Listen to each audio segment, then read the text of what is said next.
Meus pais disseram que meu irmão e sua família iam se mudar para minha casa, e eu não tinha opinião porque ele já tinha decidido. Sempre fui a segunda opção na minha família. Nunca o favorito, nunca o filho de ouro, apenas Mateus, o contador. Meu irmão Rafael, por outro lado, sempre foi o orgulho dos nossos pais. Quando éramos crianças, Rafael ganhava a bicicleta mais nova, enquanto eu ficava com as antigas dele. Nos aniversários, ele recebia consoles de videogame caros, enquanto eu ganhava livros ou roupas. No ensino médio, minha mãe e meu pai iam a todos os jogos de futebol do Rafael, mas só apareceram em uma das minhas competições de debate, afinal, aliás, eu venci. Mesmo assim, passaram metade do tempo falando sobre como Rafael teria ficado orgulhoso. O testamento do vovô foi só a cereja no topo de uma vida inteira de favoritismo. Rafael ficou com a casa enorme de 4 quartos na melhor parte da cidade, enquanto eu fiquei com uma casa modesta de 2 quartos no limite dos subúrbios. Mamãe implorou para o vovô deixar a casa maior para Rafael. Uma vez eu a ouvi conversando com ele, embora ela nunca tenha sabido disso. Pai, por favor, ela disse. Rafael vai ter uma família um dia. Ele precisa do espaço. Mateus ficará bem com a casa menor. Nunca reclamei de nada disso. Qual seria o ponto? Na nossa família, Rafael sempre vinha primeiro. Era assim que as coisas funcionavam. Então, não fiquei surpreso quando, no nosso jantar mensal em família, Rafael e sua esposa Amanda se entreolharam e anunciaram que tinham grandes notícias. Decidimos vender a casa, disse Rafael, sorrindo de orelha a orelha. Quase engasguei com minha água. Vamos investir em uma oportunidade incrível, Amanda continuou, praticamente pulando na cadeira. O amigo do Rafael, Gustavo, tem um empreendimento revolucionário, e estamos entrando logo no começo. Mamãe e papai bateram palmas de empolgação. Que maravilha! Exclamou mamãe. Que tipo de empreendimento? Perguntei, cauteloso. É complicado, Rafael respondeu, acenando com a mão de forma displicente. Gustavo está lançando uma plataforma tecnológica que conecta investidores a startups. Vai revolucionar o mundo do capital de risco. Vamos ganhar muito dinheiro. Amanda acrescentou. O Gustavo estima um retorno de 300% no primeiro ano. 300%? Repeti, colocando meu garfo na mesa. Isso soa, suspeito. Olha, vocês têm 2 filhos pequenos. A Bianca tem só 5 anos, e o Gabriel acabou de fazer 3. Vocês têm certeza de que vender a casa é a melhor opção? Talvez fosse melhor investir só parte das economias? O clima na sala pareceu esfriar 10 graus. Amanda bufou alto, e Rafael me lançou aquele sorriso condescendente que eu conhecia desde sempre. Mateus, ele disse devagar, como se estivesse explicando algo a uma criança, eu sei que você quer ajudar, mas eu estudei finanças na Universidade de Monte Claro. Você é um contador que fez faculdade comunitária. Acho que entendo um pouco mais de empreendedorismo do que você. Mordi a língua. O que Rafael nunca mencionava era que ele quase não se formou em Monte Claro, enquanto eu me formei com honras e fui promovido 2 vezes em 5 anos no meu escritório. Além disso, continuou Rafael, o vovô me deu a casa maior por um motivo. Ele sempre soube que eu tinha uma cabeça melhor para negócios. Esse é exatamente o tipo de oportunidade que ele teria querido que eu aproveitasse. Eu poderia ter dito ali mesmo que vovô só lhe deixou a casa maior porque mamãe praticamente implorou. Poderia ter apontado que vovô, que construiu seu patrimônio modesto através de uma vida de economia e investimentos conservadores, teria ficado horrorizado com a ideia de Rafael vender sua casa para investir em uma plataforma tecnológica vaga. Poderia ter mencionado que Gustavo já havia fracassado em 3 startups diferentes nos últimos 5 anos. Mas para quê? Rafael era um adulto. Ele e Amanda tomaram a decisão deles, e sinceramente, depois de uma vida sendo a segunda opção, eu não estava particularmente inclinado a salvá-lo de si mesmo. Você tem razão, disse, tomando outro gole de água. A decisão é sua. Mamãe sorriu orgulhosa para Rafael. Estamos tão orgulhosos de você por dar esse passo, disse ela. É preciso coragem para agarrar uma oportunidade dessas. Papai assentiu. Seu avô também estaria orgulhoso. Pelo resto do jantar, Rafael e Amanda falaram sobre tudo o que planejavam fazer com sua futura fortuna. Viajariam pelo mundo, comprariam uma casa de praia, colocariam as crianças em uma escola particular. Fiquei quieto, apenas acenando e sorrindo quando necessário. Enquanto isso, mentalmente revisava meus próprios planos de reforma para minha pequena casa. Eu vim atualizando cada cômodo, pouco a pouco, com o dinheiro economizado do meu entediante trabalho como contador. No mês passado, terminei a cozinha. O próximo passo era o banheiro. 3 meses depois daquele fatídico jantar, eu estava no meu banheiro recém-reformado, aproveitando um banho quente sob meu chuveiro com efeito de chuva, quando meu celular começou a vibrar insistentemente. Ignorei no começo, mas depois da quinta chamada consecutiva, desliguei a água e me enrolei na toalha. 6 chamadas perdidas da mamãe. Isso não era um bom sinal. Liguei de volta imediatamente, ainda pingando água no chão do banheiro. Mateus, graças a Deus, mamãe atendeu, a voz tensa. Você pode vir até aqui? É. É sobre o Rafael. 1 hora depois, estacionei na garagem dos meus pais e imediatamente percebi algo estranho. Uma montanha de malas e caixas estava empilhada na varanda da frente. Antes mesmo de tocar a campainha, a porta se abriu de repente, e fui quase derrubado por Bianca e Gabriel, que correram em direção às minhas pernas. Tio Mateus! Bianca gritou. Agora a gente vai morar com a vovó e o vovô. Olhei para cima e vi minha mãe parada na porta, seu rosto parecia desgastado e exausto. Atrás dela, Rafael andava de um lado para o outro, com o telefone colado no ouvido, enquanto Amanda estava sentada no sofá, olhando para a tela do laptop com um olhar vazio. O que está acontecendo? Perguntei, embora já tivesse uma boa ideia. Mamãe me fez entrar e fechou a porta atrás de nós. Rafael e Amanda tiveram que sair do apartamento, sussurrou. O aluguel estava alto demais. Ah, então o dinheiro da casa já tinha ido embora. Depois de venderem a casa, Rafael e Amanda rapidamente compraram um Porsche 911 vermelho chamativo, nada prático para uma família com 2 crianças pequenas.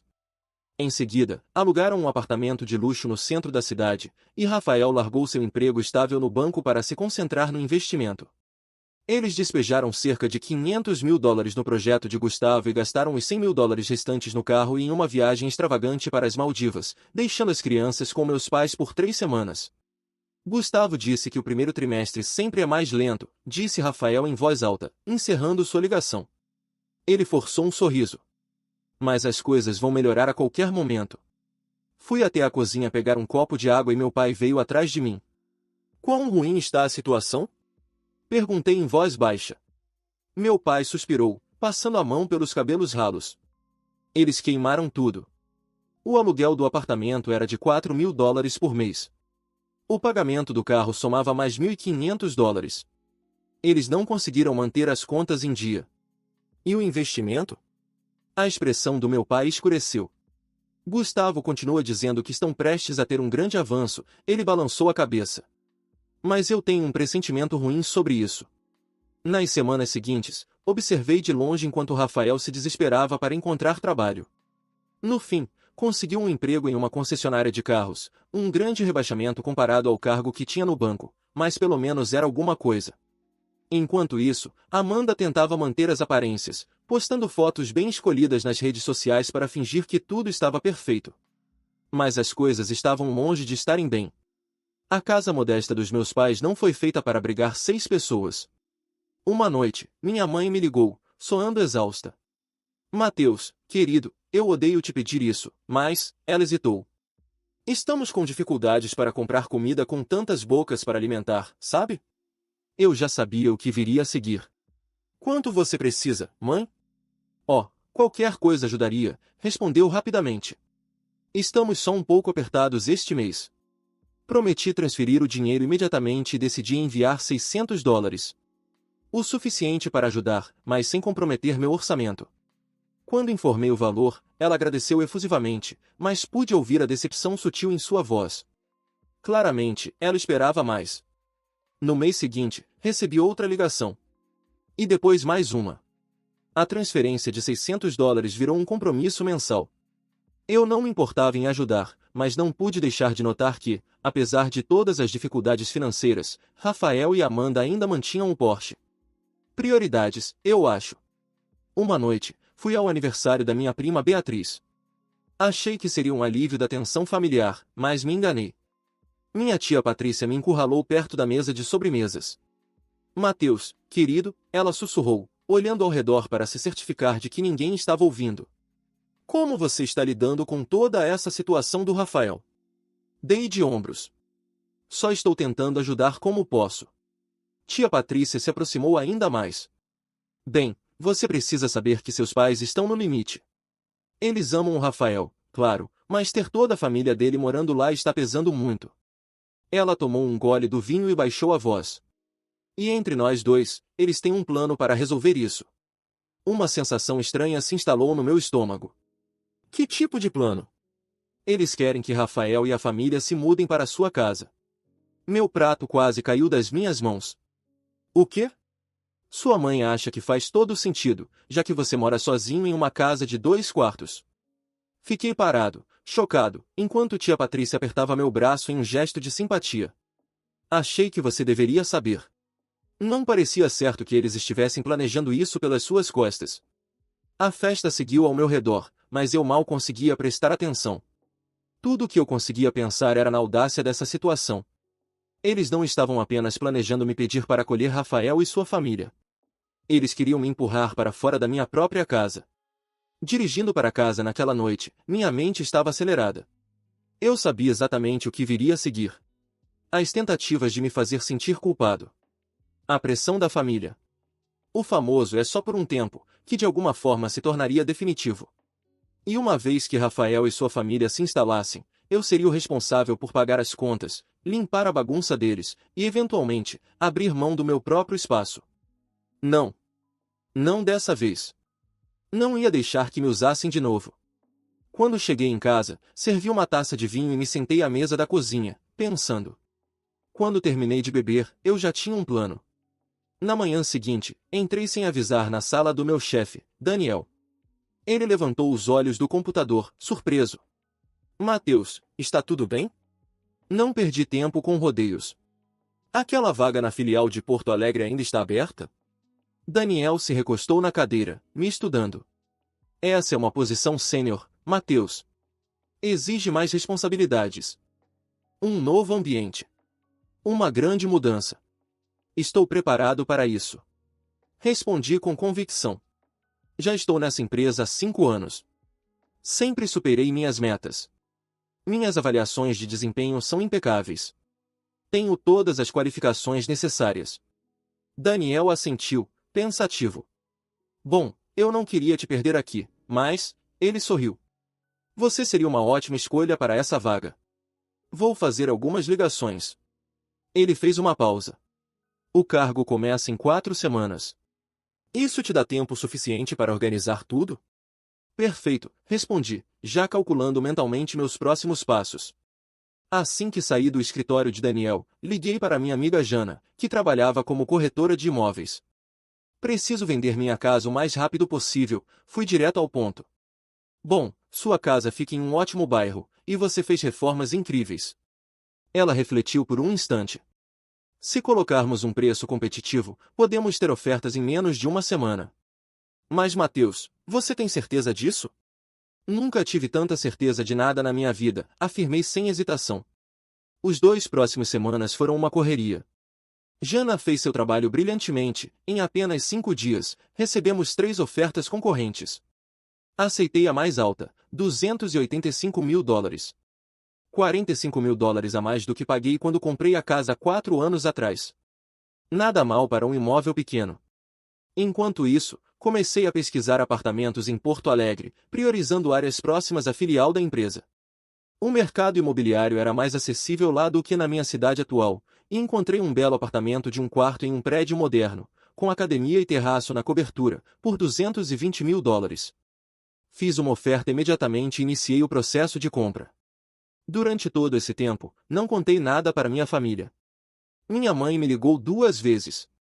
Primeiro para me agradecer pelo dinheiro que eu transferia todo mês, e depois, tentando soar casual ao perguntar se eu estaria livre para jantar no próximo sábado. Temos algumas coisas que gostaríamos de conversar com você, disse ela, tentando parecer despreocupada. Claro, mãe, respondi no mesmo tom. Estarei lá. Marquei com uma empresa de mudanças para empacotar e transportar a maior parte dos meus pertences para um depósito em Porto Alegre, deixando apenas o que cabia em 2 malas, algumas roupas para algumas semanas, meu laptop e alguns itens pessoais. No dia seguinte à mudança, me hospedei em um albergue simples no centro da cidade. Era estranho dormir em um beliche, dividindo o quarto com desconhecidos, mas era apenas temporário. Faltavam apenas 3 dias para meu voo. No sábado à noite, dirigi até a casa dos meus pais pela última vez. Estacionei a um quarteirão de distância para evitar que percebessem que meu carro estava lotado com tudo que restava da minha vida ali. Enquanto caminhava até a porta, respirei fundo. Esse seria o confronto que evitei a vida inteira. Minha mãe abriu a porta com um sorriso tenso. Mateus, que bom que veio. Estávamos prestes a servir o jantar. Lá dentro, o clima era carregado. Meu pai estava sentado à cabeceira da mesa, parecendo desconfortável. Rafael e Amanda também estavam lá, com expressões que tentavam parecer amigáveis, mas que me pareceram presunçosas. As crianças não estavam à vista. Trocamos algumas palavras vazias antes que minha mãe finalmente pousasse o garfo e fosse direto ao ponto. Mateus, querido, queríamos conversar com você sobre sua casa. O que tem ela? Perguntei, fingindo ingenuidade. Bom, continuou minha mãe, assumindo aquele tom persuasivo que sempre usava quando queria que eu cedesse algo para beneficiar Rafael. Seu pai e eu achamos que faria sentido se Rafael e a família dele ficassem com você por um tempo. Só até conseguirem se reerguer. Olhei para Rafael, que mantinha os olhos fixos no prato. Amanda me observava atentamente, com um brilho desafiador no olhar. Por quanto tempo? Perguntei, já sabendo a resposta. Rafael deu de ombros. Ainda não sabemos. Mas as coisas estão começando a melhorar com o investimento. O Gustavo disse que a grande virada pode acontecer a qualquer momento. Tive que conter uma risada. 3 meses depois, e ele ainda se agarrava a essa ilusão. Acho que isso não é uma boa ideia, respondi, tentando manter a calma. Minha casa é pequena. Tem apenas 2 quartos. Você pode ficar no menor e deixar a suíte para eles, sugeriu minha mãe rapidamente. Ou talvez pudesse ficar com um amigo por um tempo, só até as coisas se estabilizarem. Abri a boca para discutir, mas parei. Qual era o sentido? Em poucos dias, eu estaria longe, e nada disso importaria mais. O melhor seria deixá-los acreditarem que estavam no controle. Suspirei pesadamente, deixando meus ombros caírem como se estivesse cedendo. Certo, disse em um tom neutro. Quando eles pretendem se mudar? Minha mãe pareceu surpresa, claramente esperando mais resistência. Estávamos pensando no próximo fim de semana. Isso funciona para você? Claro, respondi, mexendo distraidamente na comida. Acho que vou começar a empacotar algumas coisas. Rafael e Amanda trocaram olhares vitoriosos. Minha mãe parecia aliviada. Meu pai ainda evitava me encarar. O resto do jantar passou como um borrão. Minha mãe, meu pai, Rafael e Amanda começaram a discutir a logística. Quais móveis ficariam, quais iriam para o depósito, como meu escritório poderia ser transformado em um quarto de brinquedos para as crianças. Fiquei ali, empurrando a comida no prato, respondendo apenas quando diretamente questionado. Depois da sobremesa, me levantei. Preciso ir. Tenho muita coisa para organizar antes da mudança. Enquanto saía pela porta, ainda ouvia a conversa deles continuar em tons mais baixos, mas perfeitamente audíveis. Eu disse que ela concordaria, murmurou minha mãe. A Mateus sempre foi razoável. Precisamos ajudar com a mudança dela? Perguntou meu pai. Não é necessário, respondeu Amanda, casualmente. A maioria das coisas pode simplesmente ficar na garagem. Não é como se ela tivesse algo de valor. Vamos precisar de um sofá novo, acrescentou Rafael. Aquele que ela tem é horrível, acaba com as minhas costas. Fechei a porta da frente silenciosamente atrás de mim, as vozes dele sumindo à medida que me afastava.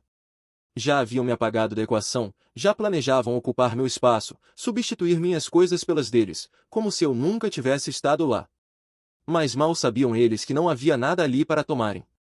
De volta ao albergue, peguei meu celular e vi uma mensagem da minha mãe. Obrigada por entender, querido. Seu irmão está muito agradecido. Não respondi. Em vez disso, enviei uma mensagem rápida para Jana, confirmando que tudo estava seguindo conforme o planejado. Está tudo certo. Ela respondeu imediatamente. Tudo em ordem. Os novos donos pegam as chaves na quinta-feira. Na manhã seguinte, acordei cedo, fiz o check-out do albergue e fui direto para o aeroporto. Quando o avião decolou, me levando para minha nova vida em Porto Alegre, senti um peso enorme saindo dos meus ombros. Meu novo apartamento ficaria pronto em 2 dias. Meu novo emprego começaria em 1 semana. Após a compra do apartamento, ainda tinha cerca de $65.000 do valor da venda da casa, dinheiro que, claro, planejava investir com cuidado. Diferente de certas pessoas que eu conhecia.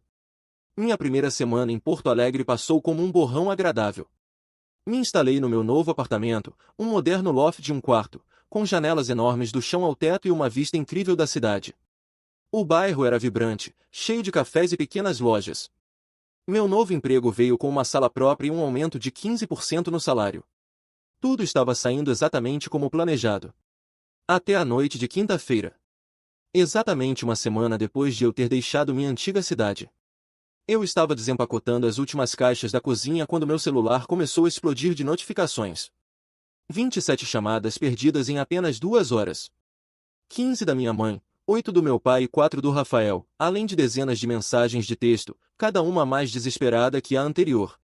Eu sabia exatamente o que tinha acontecido. Hoje era o dia em que Rafael e sua família deveriam se mudar para minha casa.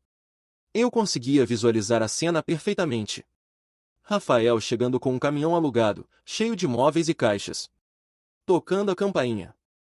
E encontrando estranhos morando ali. Peguei uma taça de vinho e me joguei no sofá novo, refletindo se deveria responder ou simplesmente bloquear todos os números. Antes que eu decidisse, meu celular tocou novamente. Mãe. Contra o meu melhor julgamento, atendi.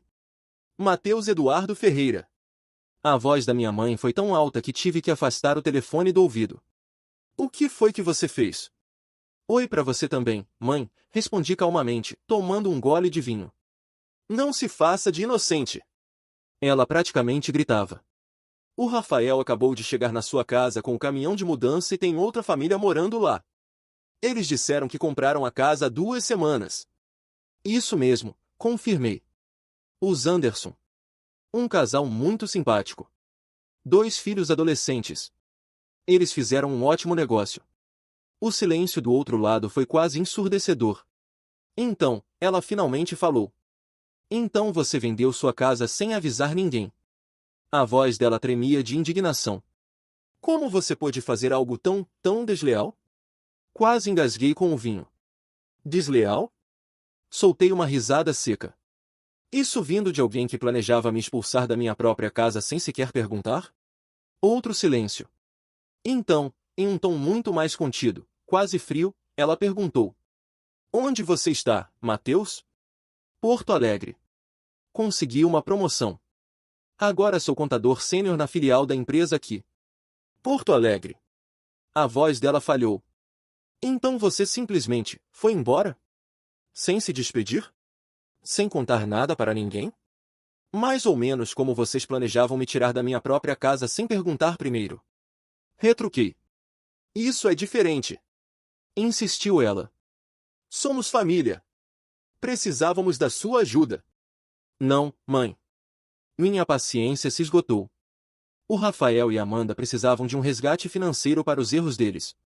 E, em vez de responsabilizá-los, você decidiu que, mais uma vez, eu é que deveria me sacrificar. Como sempre. Isso não é justo. Não é? Minha voz saiu cortante. Minha vida inteira foi assim, Rafael primeiro, Matheus depois.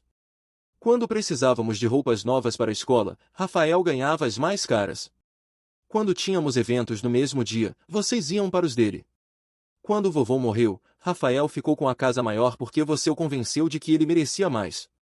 E agora que Rafael cometeu o maior erro da vida dele, que ele e Amanda jogaram tudo fora em uma ideia absurda, a solução de vocês foi simplesmente tirar de mim a única coisa que eu conquistei sozinho? A minha casa? Silêncio. Por um momento, pensei que ela tivesse desligado. Então, ouvi sua voz novamente. Mais fria do que jamais a ouvirá antes. Não sei com quem você pensa que está falando, jovem, mas eu ainda sou sua mãe. Ela fez uma pausa. E a partir de agora, você não é mais meu filho. Eu tinha me preparado para a raiva, para as manipulações emocionais, para os ataques de culpa. Mas isso doeu mais do que eu esperava. Acho que nós dois sabemos que sempre foi assim, mãe, falei em um tom calmo. Ah, e estou cancelando as transferências mensais. Os $600 que eu vim enviando para ajudar a família do Rafael. Acabou. Ela ficou em silêncio novamente, e eu quase podia ouvir as engrenagens girando em sua cabeça. Sua raiva contra mim, pesando contra a necessidade do meu dinheiro. Nós não queremos seu dinheiro, disse por fim, mas sua voz não tinha convicção. Ótimo, por que vocês não vão receber mais nada? Adeus, mãe. Desliguei antes que ela pudesse responder e bloqueei seu número. Depois, fiz o mesmo com meu pai, Rafael e Amanda, encerrando qualquer contato para sempre. Quase imediatamente, meu celular começou a vibrar com mensagens de números desconhecidos. Rafael usando o telefone do meu pai, minha mãe mandando mensagens através de um amigo. Desliguei o celular completamente e terminei meu vinho em um silêncio finalmente tranquilo. No dia seguinte, comprei um telefone novo com um número novo. Compartilhei apenas com meus amigos mais próximos, meus novos colegas de trabalho e alguns familiares que ainda confiava, como minha tia Patrícia, que me enviou um lindo buquê de flores para me parabenizar quando contei o que tinha feito. 6 meses se passaram. Eu prosperava no meu novo cargo. Fiz novas amizades. Saí em alguns encontros. Nada sério. Mas, o mais importante, vivi a minha vida nos meus próprios termos, sem a sombra das expectativas da minha família pesando sobre mim. De vez em quando, pensava neles. Me perguntava se Rafael e sua família ainda estavam morando com meus pais, se o investimento havia dado algum retorno. Eu duvidava. Se minha mãe e meu pai ainda estavam bancando todas as despesas. Se, em algum momento, refletiram sobre como me trataram. Se algum dia se arrependeram. Mas, na maior parte do tempo, eu simplesmente não pensava neles. Em um domingo de manhã, enquanto tomava meu café na varanda, meu telefone tocou. Um número desconhecido, mas com o código de área da minha cidade natal. Quase ignorei, mas a curiosidade falou mais alto. Alô? Oi, Mateus. Era minha prima Beatriz. Espero que não se importe, mas peguei seu número com a tia Patrícia. Acho que você deveria saber o que está acontecendo por aqui. Senti um nó se formar no estômago. O que houve? O Rafael e a família dele ainda estão morando com seus pais. Ela fez uma pausa. Eles estão com sérios problemas financeiros. O investimento foi um golpe. Gustavo sumiu com todo o dinheiro há meses. Não posso dizer que estou surpreso, murmurei. Pois é. Ela soltou um suspiro. Seus pais também estão em dificuldades. Estão devendo contas porque continuam bancando 4 pessoas a mais. Seu pai teve que sair da aposentadoria e arrumar um trabalho de meio período em uma loja de ferragens. Não disse nada. Esperei pelo discurso de culpa, pelo pedido para que eu voltasse a ajudar financeiramente. Mas Beatriz me surpreendeu. Não estou te contando isso porque acho que você deveria ajudar, disse rapidamente. Na verdade, é o oposto. Todo mundo da família está comentando como você foi o único esperto em sair quando saiu. Ela fez uma pausa. Até sua mãe admitiu, em conversa com a minha mãe, que não deveriam ter tentado tomar sua casa. Depois que desligamos, fiquei sentado na varanda por um longo tempo, observando a cidade abaixo. Não senti satisfação com as dificuldades da minha família, mas também não senti culpa. Eles fizeram suas escolhas. E eu fiz as minhas. Pela primeira vez na vida, escolhi a mim mesmo. E nunca mais aceitaria ser o segundo lugar outra vez. O telefone ficou na minha mão por alguns instantes depois que a ligação terminou. Mesmo sabendo que tinha feito a escolha certa, a sensação estranha de um ciclo se fechando me acompanhava.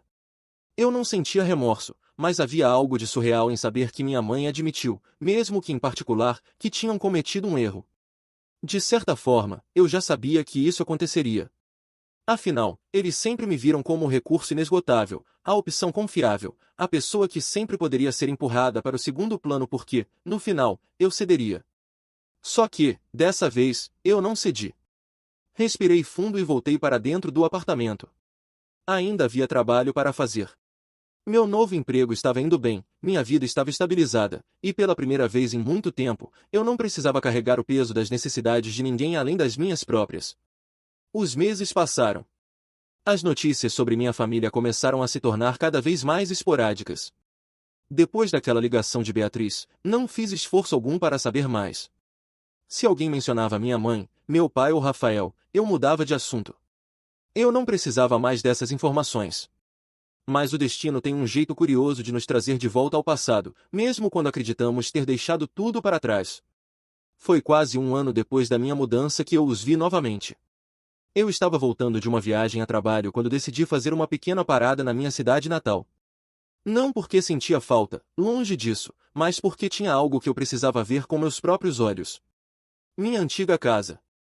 Dirigi até a vizinhança, sentindo um misto de nostalgia e alívio ao ver as ruas familiares.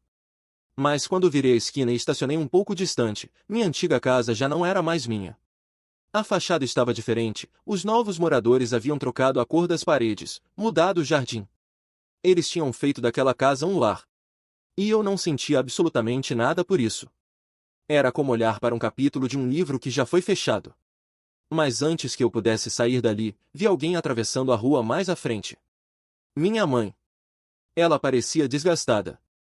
O cabelo antes sempre arrumado estava descuidado, e as roupas, simples, sem a vaidade exagerada que sempre exibiu. Ela não me viu. Segui seu caminho com o olhar e logo percebi para onde estava indo. A casa dos meus pais, onde agora moravam 5 pessoas. A fachada estava mal cuidada, o jardim descuidado, e havia 2 cadeiras velhas na varanda. Eles ainda estavam lá. Isso só podia significar uma coisa: Rafael nunca conseguiu se reerguer. E se ele ainda estava lá, com certeza meus pais ainda estavam bancando tudo. A curiosidade falou mais alto. Eu precisava ver até onde isso tinha chegado. Estacionei perto de um pequeno mercado no bairro e entrei. Passei pelos corredores, peguei uma garrafa de água e, quando fui até o caixa, vi meu pai. Ele estava atrás do balcão. Trabalhando. Minha prima tinha razão. Ele realmente tinha saído da aposentadoria para conseguir sustentar Rafael e sua família. Ele não me viu, e eu não fiz questão de ser notado. Apenas paguei pela água e saí. Mas uma coisa era clara: eles estavam pagando o preço das próprias escolhas. Rafael nunca conseguiu um novo emprego na área dele. Depois de perder todo o dinheiro no golpe de Gustavo, tentou pequenos negócios, mas nenhum deu certo. Ele e Amanda continuavam desempregados, sem nenhuma fonte de renda estável. E pior ainda, eles nunca sequer tentaram se virar sozinhos. Era mais fácil ficar onde estavam. Afinal, sempre tiveram meus pais para resolver os problemas por eles. Só que agora, sem mim bancando parte das despesas, o fardo ficou todo nos ombros do meu pai.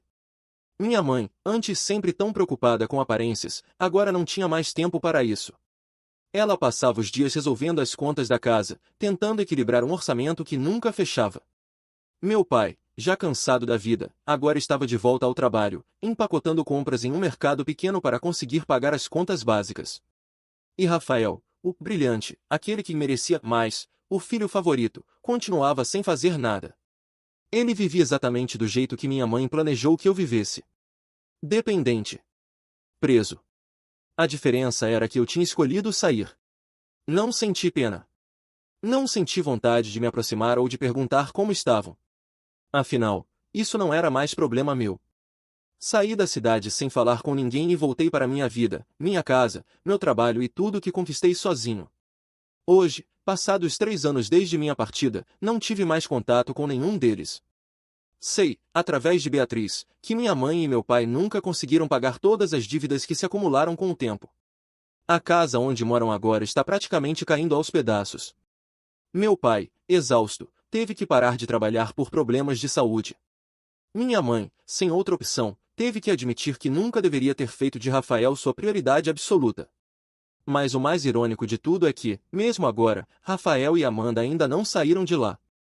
Eles vivem como parasitas dentro da casa dos meus pais, esperando que as coisas melhorem magicamente. Enquanto isso, eu sigo vivendo minha melhor vida.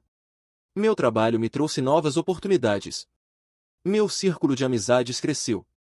E acima de tudo, eu nunca mais fui o segundo plano na minha própria vida. Eles tiveram as escolhas deles. E eu tive as minhas. E a melhor decisão que já tomei foi cortar laços com quem nunca me viu como prioridade. Porque no fim, a única pessoa que pode garantir o seu próprio sucesso é você mesmo.